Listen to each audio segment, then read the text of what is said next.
It's like playing on the computer a certain piece of software. We call it genetic inheritance and all that stuff. And from that, we get what we call personality. We get all the other genetic traits, and we think they're who we are. It's a software program. Cultures, different cultures, they're software programs. Nothing wrong with them. Love them, experience them. Illusions only control you when you think they're real. When you know they're illusions, play with them, have a laugh. But they're software programs. We're not human. That's our experience. It's not who we are. Even my body's the same. Even mine. Lost a bit of weight, you know. Been off the booze for 3 months, that's why. This is an article in the San Francisco Chronicle. DNA is a universal software code. From bacteria to humans, the basic instructions for life are written with the same language. Even the cutting edge of mainstream science is now beginning to turn its mind to the fact that this is computer, and this may well be a illusory, almost computer game. If you look at the codes that make up DNA, A, C, G, and T, or in my case, G and T, G and T, G and T. Oh, no, I've given up. I gave it up 3 months ago, sorry. These 4 codes, depending on where they are in relationship to each other, decide so many things. They decide if your body's a mouse or if it's a human. And the difference in the coding compared with the difference in how it expresses itself in the different physical form is minimal. And if you look at those codes in the Matrix movies, very, very similar, because the principle of that movie is correct. On one level, we are a digital, energetic construct operating beyond human sight. And the reason now they're talking about what they call human-computer interface, where they can get the computer to be worked by the brain without any movement of the hands, is very, very simple. They're connecting 2 computers. One immensely, staggeringly more advanced than the other, but still the basically same principle. What they don't tell us is that's how it is.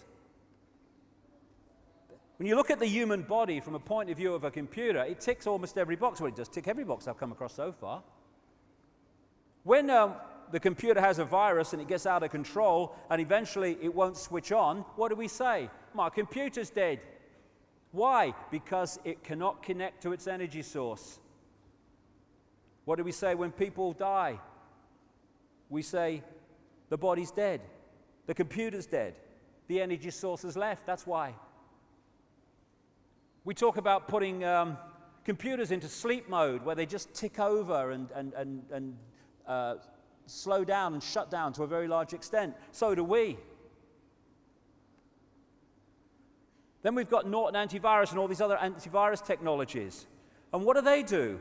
They are programmed to attack viruses and threats to the body, to the PC computer, desktop computer's functional system. We've got a Norton antivirus. We call it the human immune system. Does the same basic principle because it's a computer. This is a picture, an enhanced version of a picture taken at the Necker Hospital in a research process in Paris. And this is a motherboard. That is the motherboard of the body computer. And that's the system, the meridian system, the circuit board, that acupuncture and other alternative forms of healing work on. Why? Because this chi energy, as the Chinese call it, going around the body and these lines is information passing around the computer, just like information passes around the desktop computer. And they found in their experiments that when this energy is moving too slowly compared to optimum, the body starts to show signs of dis-ease and disharmony. Why? Because the information going around the body and being processed is being processed too slowly for optimum health. What do we say when we've got a virus in our computer on the desk? My computer's bloody slow today. Same thing. And the acupuncture needles and other forms of Chinese acupuncture healing are there to reharmonize the flow of this energy so the information's passing around to optimum and we become well again. Then you've got the brain. The so-called brain of the computer, as they call it, is the central processing unit, the CPU. The brain of the body is the CPU of the body computer. It's the main processor of information, receiving and sending out. And it's decoding information all the time, and therefore creating our reality. The DNA and the genetic structure is like the hard drive. And the hard drive is passed on through what we call procreation, which is like, on a computer level, two hard drives fusing to create another hard drive, which is a combination of the two. And together, the genetic structure and the auric field make up body consciousness, which has an awareness of its own and can function in this world pretty well, even without connection to out there. Pretty well, I mean, it can survive. But it's a manipulator's bloody dream. All these things we call cultures and races and people and personalities, they're software programs. This is a guy called William Sheridan. He was in a New York hospital waiting for a heart transplant, and he went on an art therapy course. And he's meeting the mother of the person who donated his heart there. This was his art when he went on the course. He then had the heart transplant, and when he was recovering, he went back on the art therapy course and started doing things that were much more sophisticated compared with the real basic stuff he was capable of before. He had no idea where it was coming from. The art therapist had no idea where it was coming from. And he asked, because he, through various means, he managed to talk to the mother of the donor, he asked her if her son liked art at all. And it turns out her son was crazy about art from a very early age. He wanted art materials rather than toys from the age of about 18 months. And doctors who have studied this connection between attributes appearing out of nowhere and personality changes in the recipient mirroring the personality of the donor, that research is now pretty extensive. People like the lady who had lungs transplanted, who was frightened of heights, and then started climbing mountains. She didn't know for a long time when she was doing this, but the lungs came from an avid mountain climber. And it's kind of, oh, this is strange. How can this be strange? How can this happen?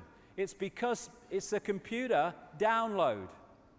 The recipient organs and the energy field that goes with it are downloaded into the recipient's computer and then become available to affect the personality and to affect the abilities and attributes of the receiver.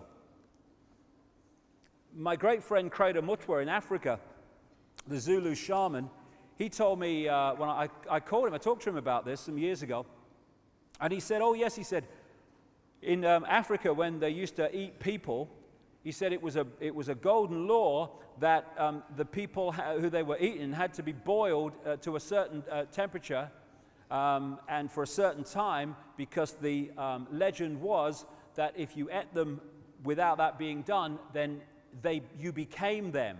You took on their personality. Now, one of the great ways that we identify with being this is I'm a man or I'm a woman. And nothing wrong with that, it's an experience. They're very different experiences. Great, fabulous, it's an illusion, enjoy it. But we get caught in the illusion that they're who we are. Suddenly we are in a place where we can get manipulated and diverted. Now, how can who we are be a man and a woman when the nature of that can be changed by chemical change? This is not, but it's a chicken indicating the story I'm going to tell. Freaky the chicken. You might have heard that story a few years ago. Freaky the chicken started out life as a hen, laying eggs, all that stuff.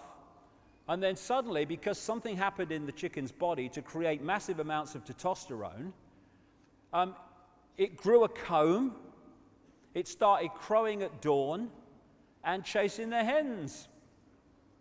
Why? Because it had moved from being a woman, female, to a male purely by a chemical change. Because it's the computer changing, not us.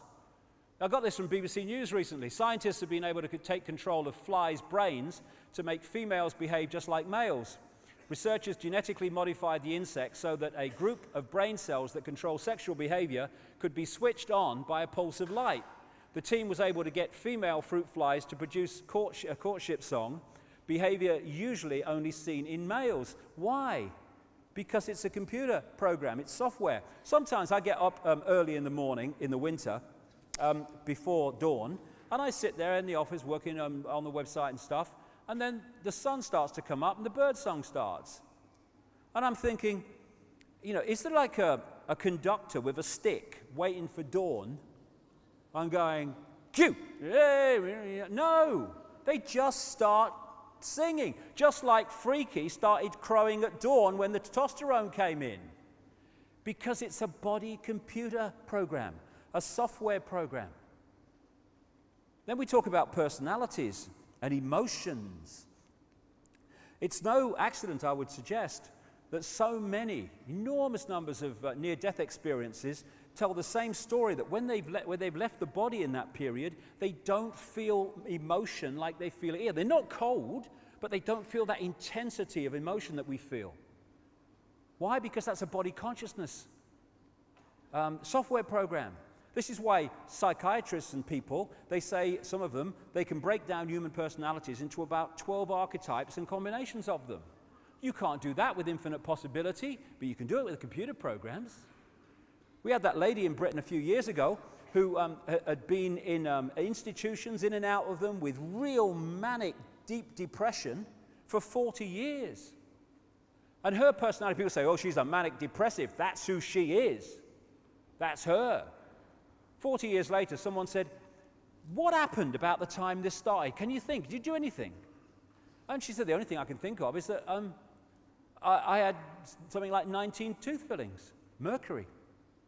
It was pointed out that maybe that could be a connection. She had all the mercury teeth fillings taken out, went on a mercury detox. After 40 years, manic depression, gone.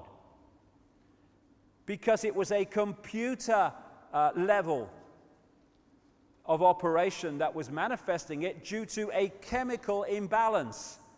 We're not even our emotions most of the time.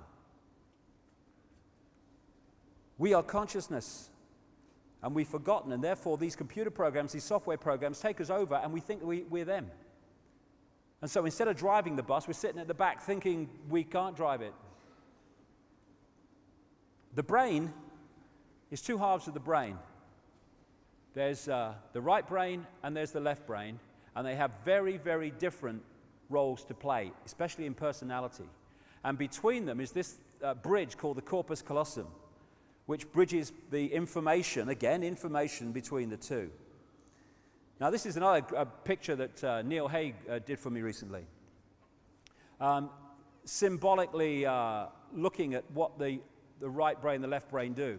The right brain is out there. It's creativity.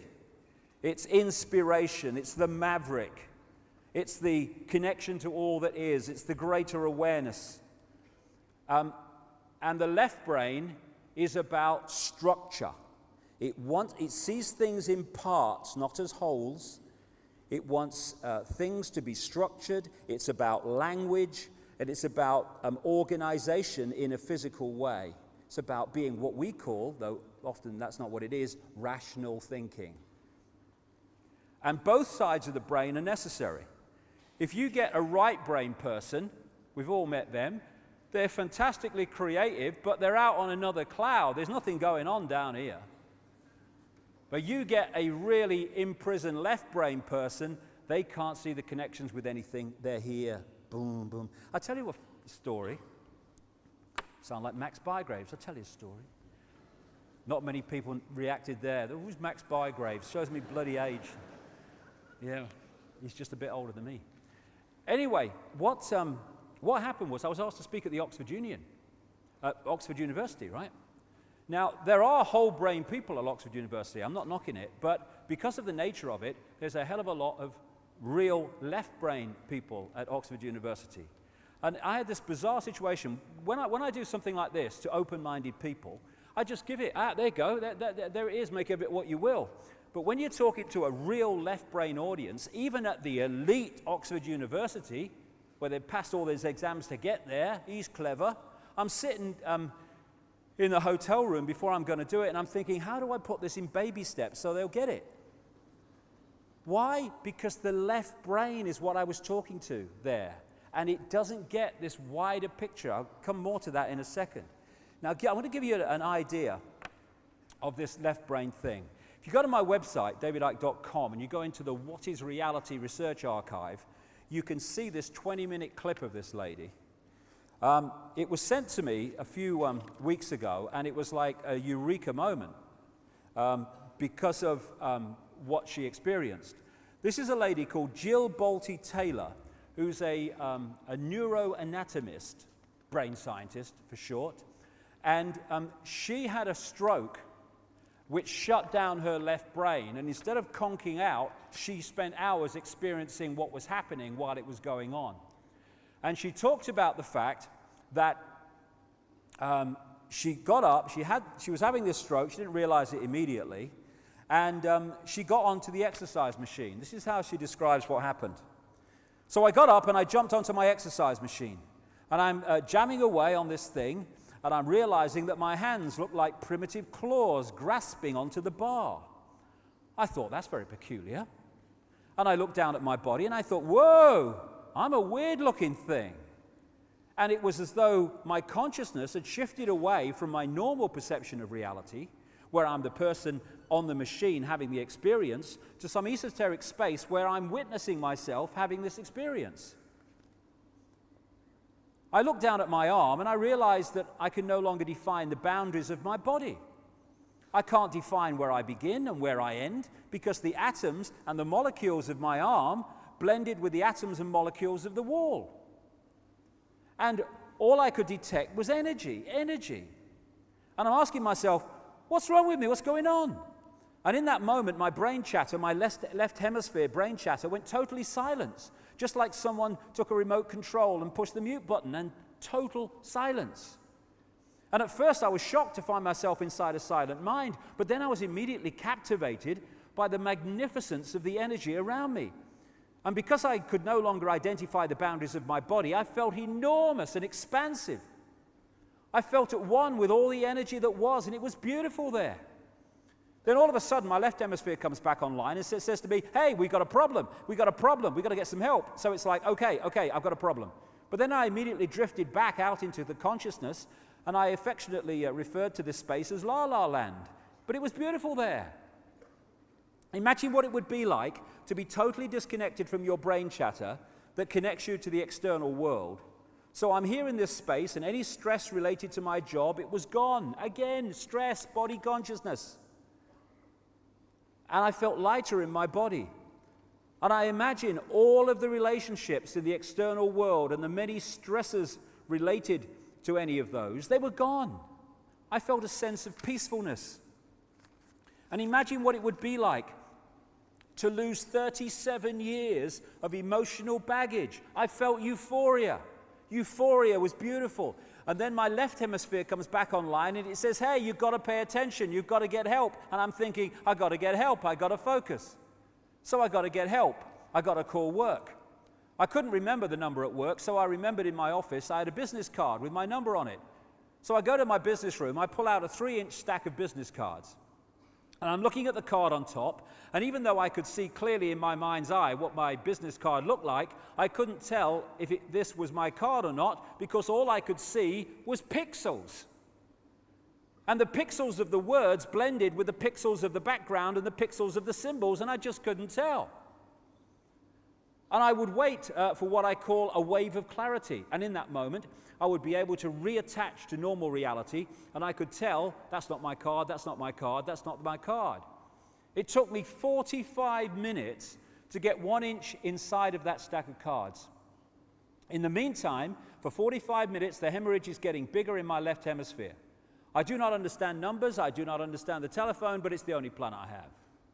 So I take the phone pad and I put it right there, right here. I take the business card and I put it right here, and I'm matching the shape of the squiggles on the card to the shape of the squiggles on the phone pad.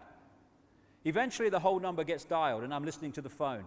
And my colleague picks up the phone, and he says to me, "Whoa, whoa, whoa, whoa, whoa."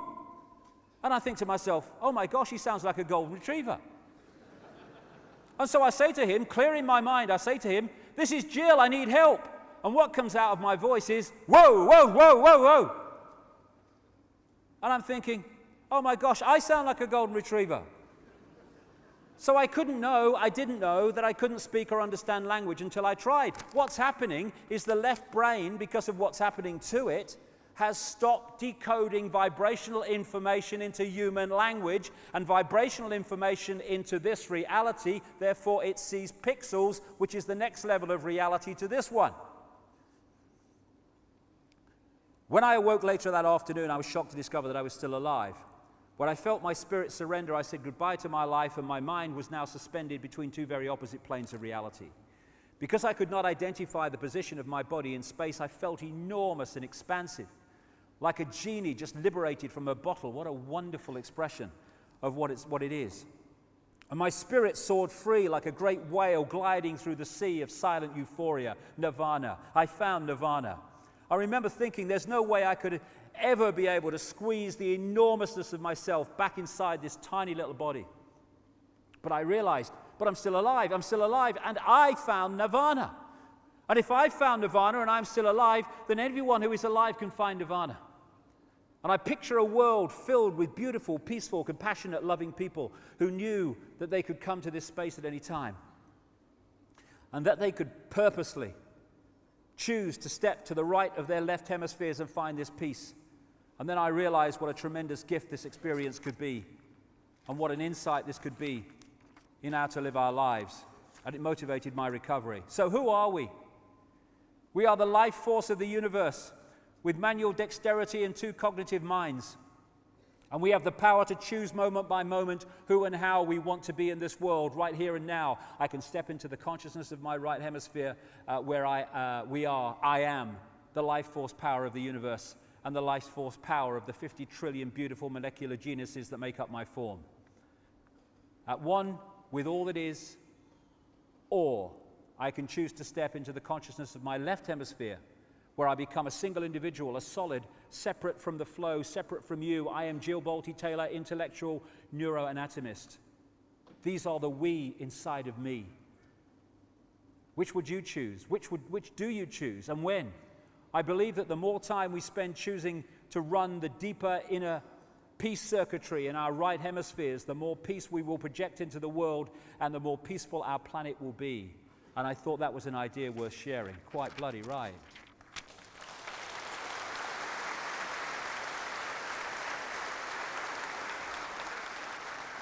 And that is someone experiencing what I'm saying here, that we are decoders of information, and this is an illusion. It is a decoded holographic illusion.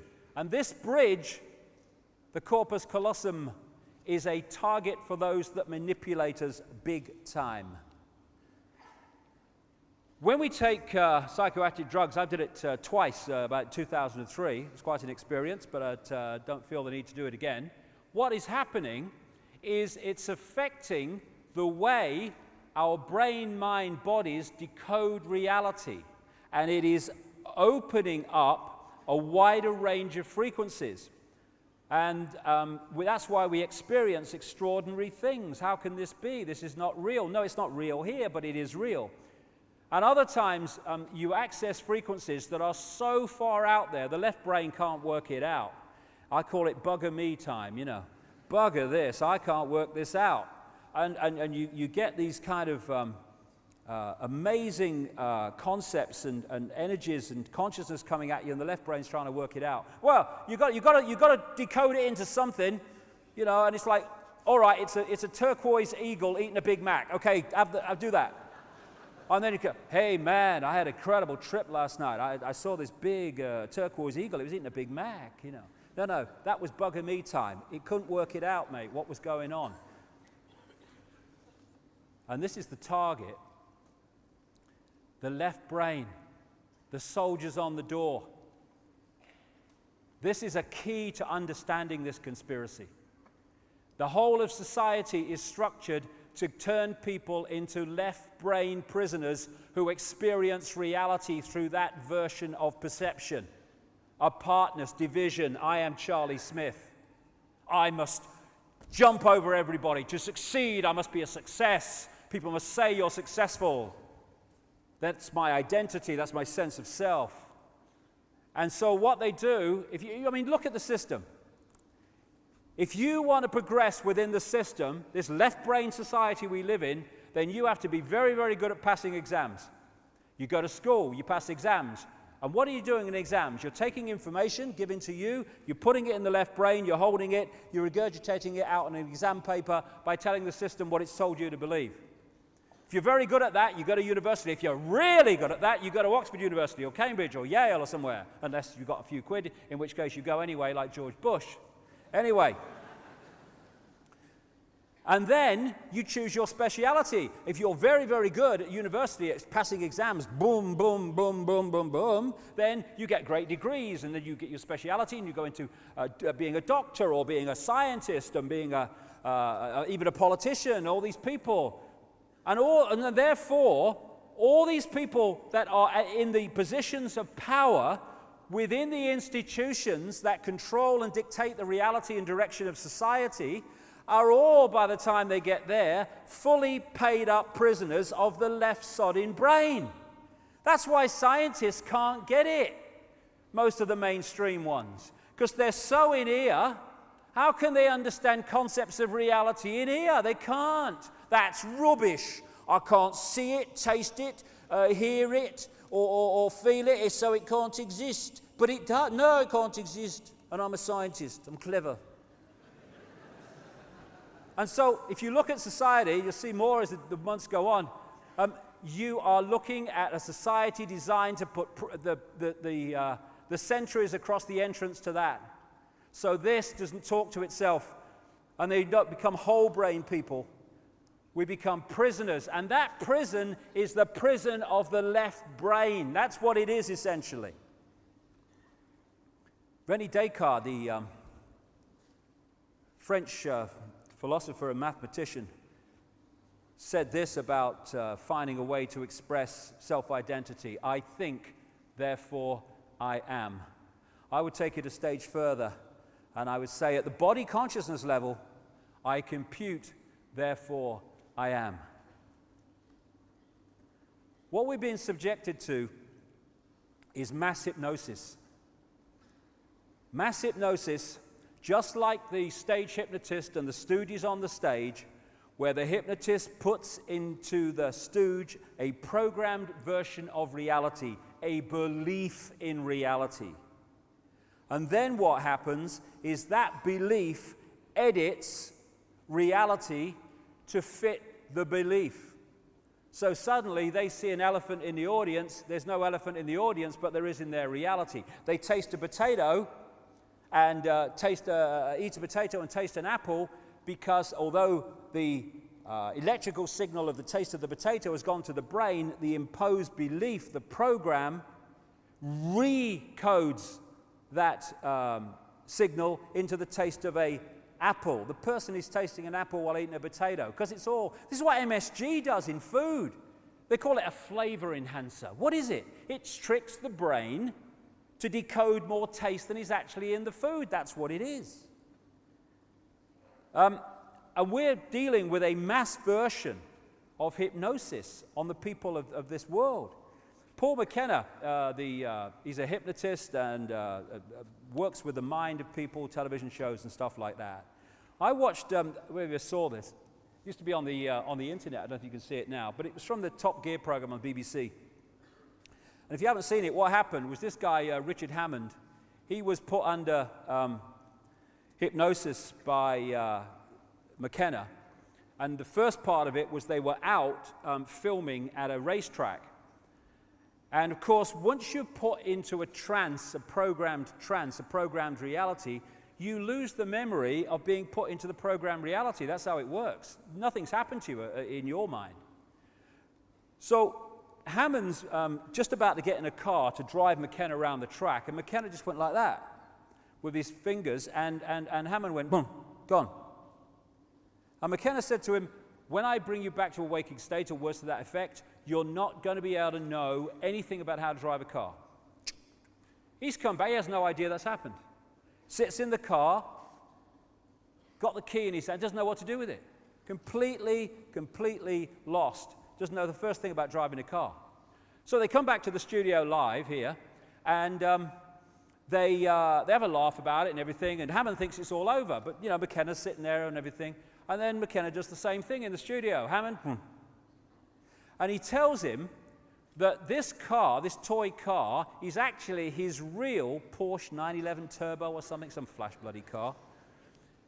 And he goes over and he gets into it, thinking this is his real car. That's what's going on in his mind as he decodes reality. And then Jeremy Clarkson drives this one into the side of this one. He reacts as if he's just pranged his real car. Why? Because reality is being decoded in his mind. And to him it's real. And that's what's happening to us all the time. We're asleep. We're in a trance. And that's why it's so appropriate when people say, I'm waking up now. I can see it. As Voltaire said, so long as the people do not care to exercise their freedom, those who wish to tyrannize will do so. For tyrants are active and ardent and will devote themselves in the name of any number of gods, religious or otherwise, to put shackles upon sleeping men. And of course, first, you must have sleeping men and women, and that's what the whole deal has been about. You are getting sleepy, sleepy, sleepy, sleepy. Good evening. Now tonight's news. These people are hypnotists, don't realize it. They're programming a reality by repetition of a version of reality that they pound out on their mainstream news all the time. We see things not as they are, but as we are. The conspiracy in a line. The idea is to get us to think that we are the person we see reflected in the mirror. No, that's the vehicle we're using to experience this reality. This is who we are. Division is what they want. A sense of oneness is what they don't want. And oneness, not just between humans, but between everything. You know, the ancients talked about, and some people still talk about today, about going and experiencing the spirit of a mountain or something. And of course, the left-brain scientists, you can't experience the spirit of a mountain, it's a pile of rock. Because that's what the left brain sees it. And yet, a mountain is just energy consciousness, and that's a holographic version of it that we see on the physical level. So you can interact with that, just as you can interact with plants. This is Virginia, Credo Mutwa's wife, and she's got a herbal garden, and she talks to her plants. And she puts little coins next to them in thanks when she's taken bits off them to use in herbal remedies and stuff. And of course, the left brain is to go, what's the plant going to do with the money? Is it going to buy beer? It's stupid, you know. No, it's energy. It's a representation of energy. Oh yeah, I get that. Oh, stupid. We are consciousness, we are energy, we are all one consciousness. So, where are we? Where are we? We are in our own minds, basically. We are in our own heads, symbolically. We are decoding reality in our own minds. It's not out there, it's in here. We are taking frequency fields and vibrational fields, and we are, through the brain, turning them into a holographic reality that does not exist out there. Holograms appear to exist in space, but they don't. Holograms you buy in the shops. This hologram doesn't have space either. We are decoding it into a holographic television station within the frequency of visible light. We talk about seeing is believing, but it ain't. Believing is seeing, because what we believe affects what we decode and therefore what we see. There's that great line in the Matrix movie where the Neo character saying to the Morpheus character, what is real? And Morpheus says words to the effect of, what is real? If you're talking about what we can see, touch, taste, hear, etc., then real is just electrical signals interpreted by your mind. That's absolutely what we're doing, because the five senses decode vibrational frequencies and then send those signals to the brain, and it's the brain that decodes them into the reality we think we're experiencing. So hypnotists can manipulate reality in their various forms. The visual cortex areas of the brain do it in relationship to the eyes.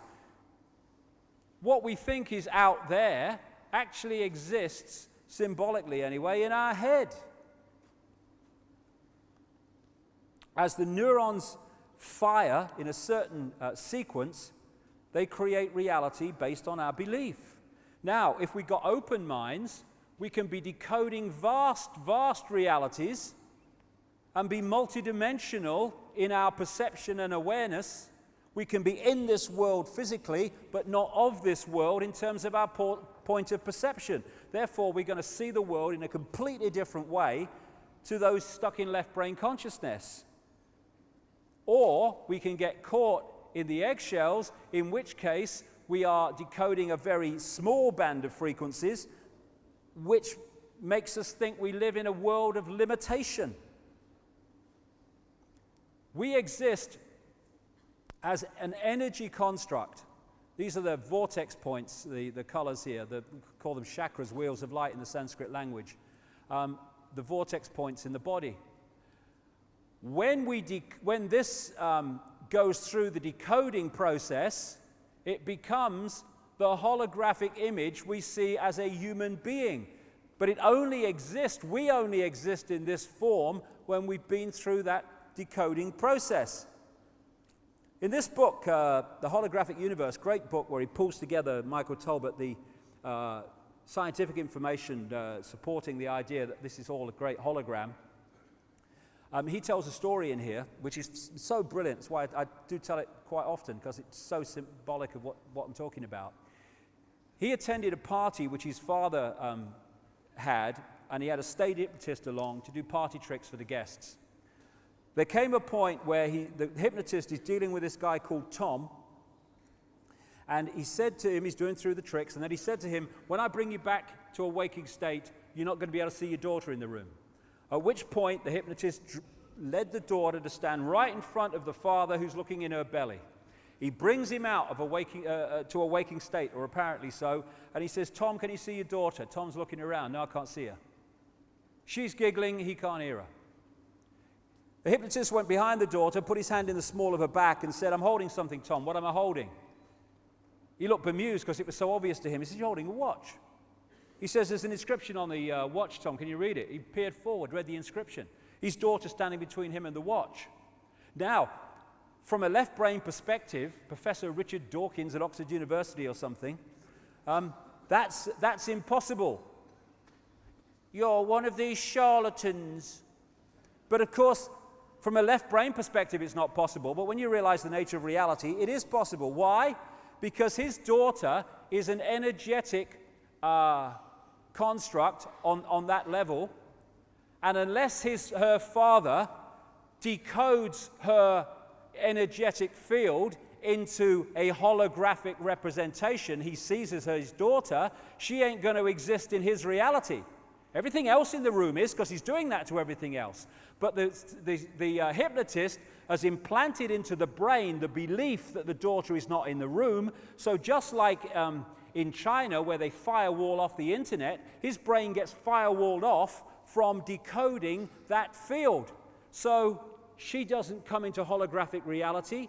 She doesn't occupy what we call space. He's going to be able to see what's behind her, because in his reality, she ain't there on that frequency range we call the physical world. We think the world is physical. Let's come to that physical. Oh, it's so solid.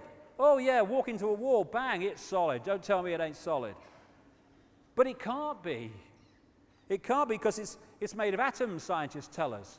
And atoms have no solidity. How can an atom that has no solidity make up this solid world? It can't. And it doesn't, because the world isn't solid. This is why when scientists have this bewildered conundrum between non-physical atoms making up a physical world, how can it be? Well, I can help them out. There is no physical world to make up. The atoms are part of the decoding process of turning vibrational fields and vibrational information into holographic form in our heads or in our minds. We make holograms, of course, in studios like this one. And for those who haven't come across it, what happens is you've got an object that you want to do a holographic photograph of. You have a laser beam. Part of it is diverted across the object you want to photograph. Part of the beam is taken away and hits this photographic film, where it meets the other part of the beam carrying the vibrational information of the image. It's like two waves in water coming and colliding. When you have, they call it an interference pattern in holographic terms. When you throw two pebbles in a pond, where the waves they make collide is a vibrational representation of those two stones, their weight, their size, and where they dropped in relationship to each other. And that's the same principle as holographic film. It looks like fingerprints and stuff. It seems to have no form, no clarity, but you then fire a laser beam at this and bingo. An apparently three-dimensional image of what's been photographed appears before your eyes, appearing to occupy space, but not. These are all holograms. Some of them, the best ones, can look as solid as you and me. These are all holograms with no space, no 3D, just the appearance of it. There's the Queen, holographic photograph of the Queen. Very appropriate when we get to the second half. Queen's a lizard. You're mad.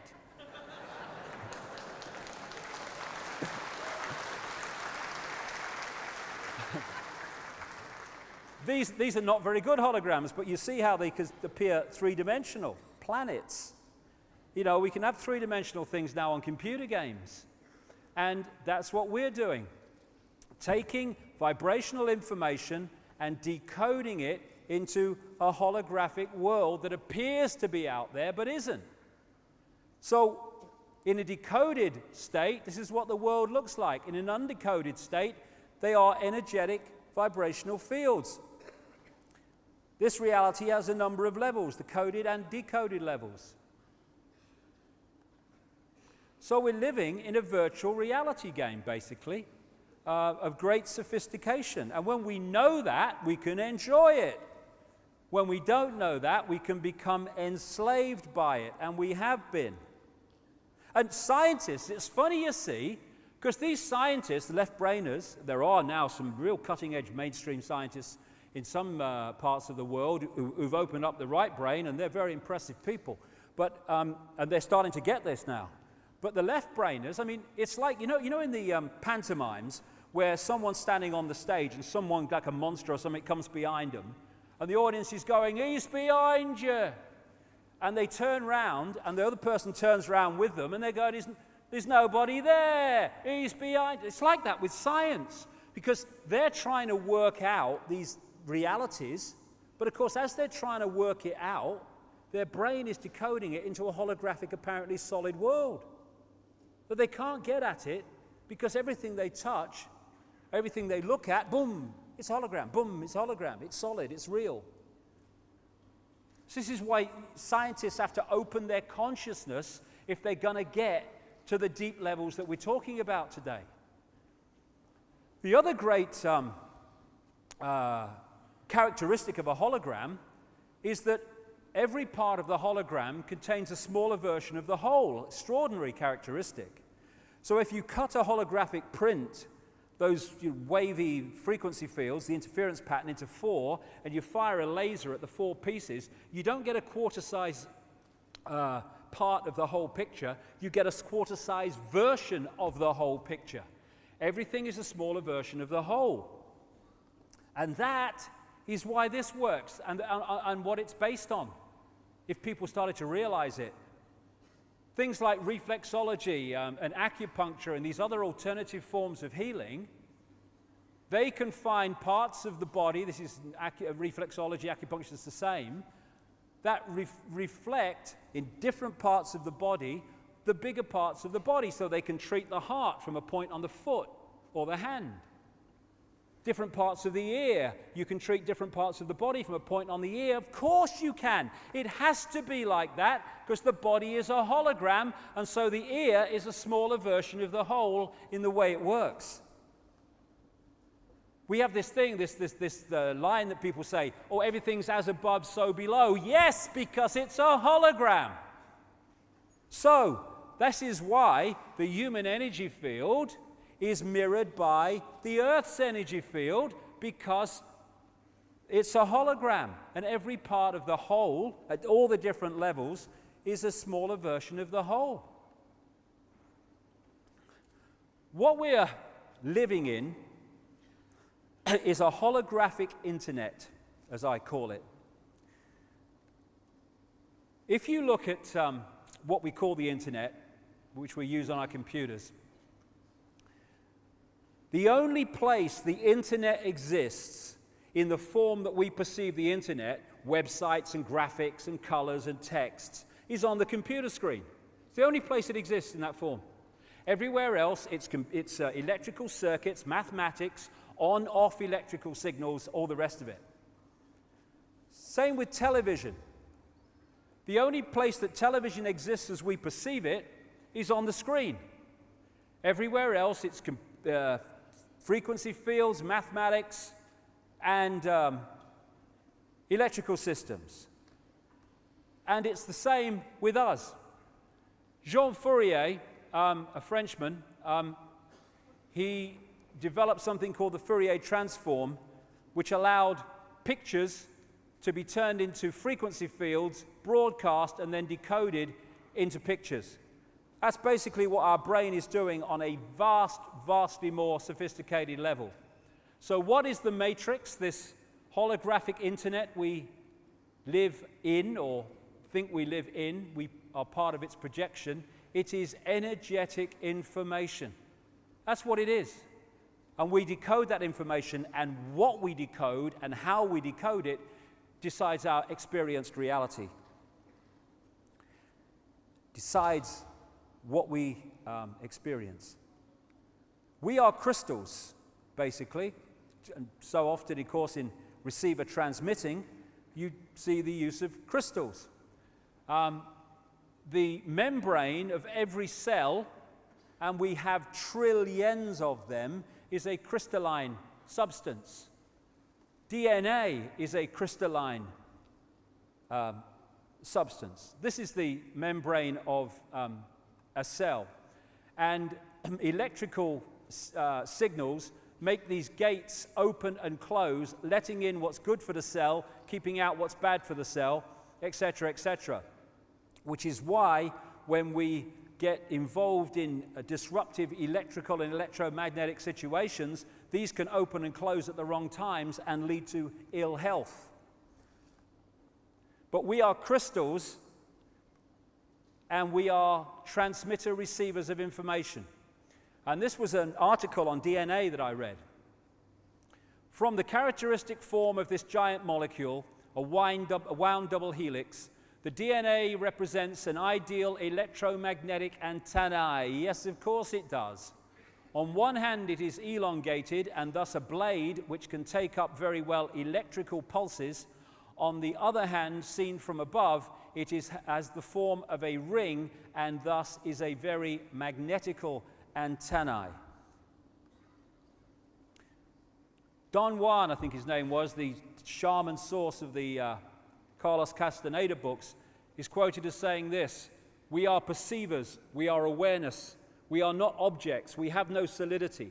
We are boundless. We, or rather our reason, forget this, and thus we entrap the totality of ourselves in a vicious circle from which we rarely emerge in our lifetime. And we don't do that because we're not meant to.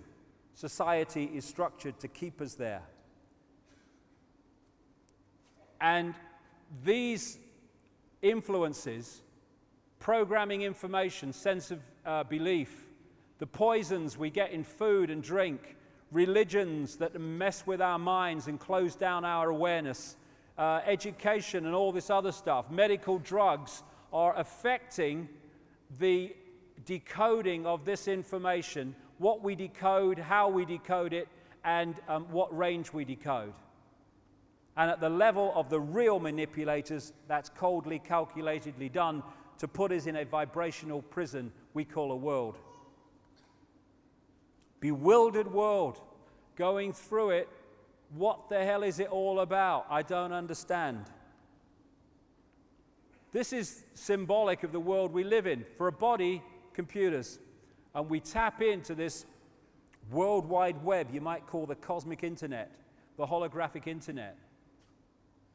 And it's not, this is symbolic, the wires between them, because it ain't like that.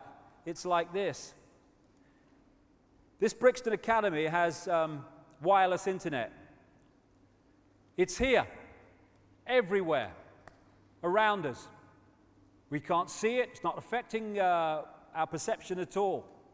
But if I tune this computer to that Wi-Fi wireless internet, on that screen will suddenly appear that internet, that reality. And what we're living in, where are we, is a holographic internet, and that information exists everywhere around us, and we're decoding it unknowingly, though not now, increasingly, into this reality we think is the world. And so you had that scene in the Matrix movie, the first one, where Morpheus says, the Matrix is everywhere. It's all around us, even now in this very room. You can see it when you look out your window or you turn on your television. You can feel it when you go to work, when you go to church, when you pay your taxes. It is the world that has been pulled over your eyes to blind you from the truth. What truth? That you are a slave, Neo. Like everyone else, you were born into bondage, born into a prison that you cannot smell, taste, or touch, a prison for your mind. And the Matrix is everywhere because it is like a wireless internet, which we're decoding.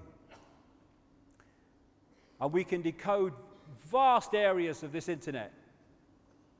Or, as they do in China, that internet can be firewalled off so we only access that which suits those in control. And that's basically what's happened to us, not least through genetic manipulation.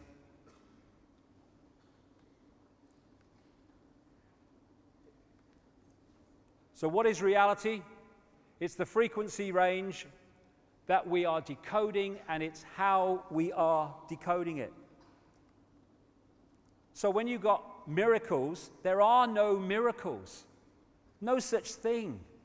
There's only understanding reality more than you are when you perceive them as miracles.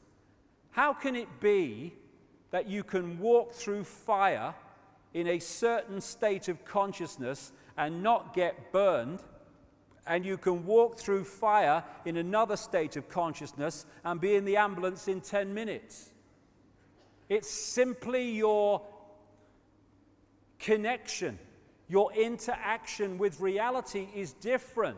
If you believe, and it's programmed into the software, that if you put your hand in fire, it will burn, it will burn. But if you can go to another level of consciousness that's beyond that, then you can walk through fire and not get burned, as many people do. That's not a miracle. It's just decoding reality in a different way. And we have the potential to decode a Sodom paradise, which is why this has been kept from us. In the Matrix movie, there is no spoon. It is not the spoon that bends, it is only yourself, exactly. I saw this. Where there is love, there is pain. Bollocks. Bollocks. Only if you believe there is. We are looking at a world of people imprisoned by their own perception of reality. There they are. There they could be. As William Blake said, if the doors of perception were cleansed, everything would appear to man and woman as it is, infinite. I think, therefore I am, said Descartes. I compute, therefore I am, on a body consciousness level. I am, therefore I am, in terms of infinite consciousness. That's who we are. What's your name? Everything you can ever think of. And just go through this before. I've kept a time well, purely by bloody accident, mine. On one level, as I said earlier, this is a mathematical construct. This is one reason why things like numerology and numerological sequences are found all the time in secret society lore and stuff. And if you look at the codes of DNA, they've got a very digital mathematical feel about them. Same with DNA when you look at it. We are digital on one level. The Earth grid, as above, so below. The Earth is an energetic construct in the same way that we are, and it has a structure of energy lines called ley lines, meridian lines, whatever. And these are very geometrical in the way that they are laid out. Again, mathematics, geometry. And algebra, I like it, yeah. The Earth grid equals x, y squared. And xy squared, where'd that come from? I don't know. Anyway, so here's the grid, and the lines are geometrical. And what a lot of people have now, who've researched ancient structures and temples and standing stones and what have you, they found that they are amazingly, stands back in amazement, in geometrical relationship to each other all over the world. How did they do that? Miraculous? No. If you have that ancient knowledge, and I'll come to that in the second half, or the second section, you know where these vortexes are. If you put a temple or a construction on that vortex, it is going to be in relationship geometrically to these other ones because you're putting it on a geometrically formed grid. And just like we have the chakra system of vortexes, so does the Earth. And like I say, things like Stonehenge and these great constructions of the ancient world were invariably put on these vortex points, which is where the geometrical relationship comes from. Also, because of this ancient knowledge I'll talk about when we've had a break, you find that these great ancient constructions and temples and amazing creations are using classic geometrical and mathematical codes like pi and golden mean, extraordinary. Also, what comes up a lot is the Fibonacci sequence of numbers, which was attributed in terms of discovery, although it seems it was known long before, to this guy, Leonardo Pisano Fibonacci. I'm not sure, I think he was Italian, I'm not sure. And the Fibonacci sequence is you add the two numbers together to get the next one. And this sequence you find throughout nature and throughout the formation and the relationships of parts of the human body and the human face. You find this Fibonacci sequence because that's the mathematical construct level of reality manifesting itself. The same with how flowers grow and how flowers are formed. This Fibonacci sequence of numbers and mathematics comes up again and again and again. Same with these other golden mean and pi stuff as well. So this guy, Stephen Marquardt, an American doctor who studied the human face and the human body from, I think it was a point of view of cosmetic surgery, started to see this obvious correlation between these mathematical codes and sequences and the human body. And he said this: all life is biology, all biology is physiology, all physiology is chemistry, all chemistry is physics, and all physics is math, or maths as we say here. And he might have added, and all maths is energy, because that's the next level of it. We live in a almost a mechanical construct on one level as it plays out, and through things like money and other things the manipulators have introduced and controlled, they're controlling the way or influencing the way this construct operates and turning us into robots and parts of the machine when we are infinite consciousness. It's the same with astrology. When we're born at a certain time, we pick up energetic vibrational fields that are around at that time that are affected by the relationship of the planets of that time, the sun at that time. And they can influence us because this affects our body consciousness auric field, and as we go through the sequences through our lives, as the planets move, we are going to be affected by them in a different way to someone born at another time in the cycle who will carry a different vibrational field and therefore interact with the planets in a different way. And these forces, these same forces, are what hold planets in the positions they're in. And when those forces change or move, so do the planets. So, as we finish this first section, what is reality? Whatever we believe it is, and more than that, given what we're going to talk about in the second section, whatever we are told to believe it is. This is the foundation of the conspiracy.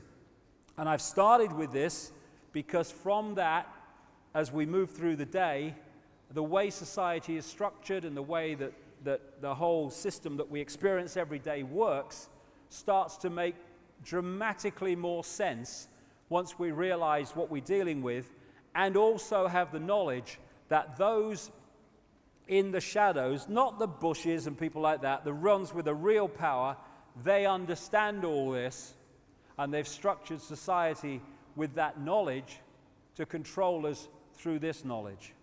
So the world is not controlled by men in dark suits sitting around a table. It's massively influenced by them because they're playing out this conspiracy. They're not the origins of it. This is where a lot of conspiracy researchers go so far and stop. They think this is it. It's the Bilderberg Group. It's the Council on Foreign Relations. It's the Freemasons. No. This is one level of it being played out.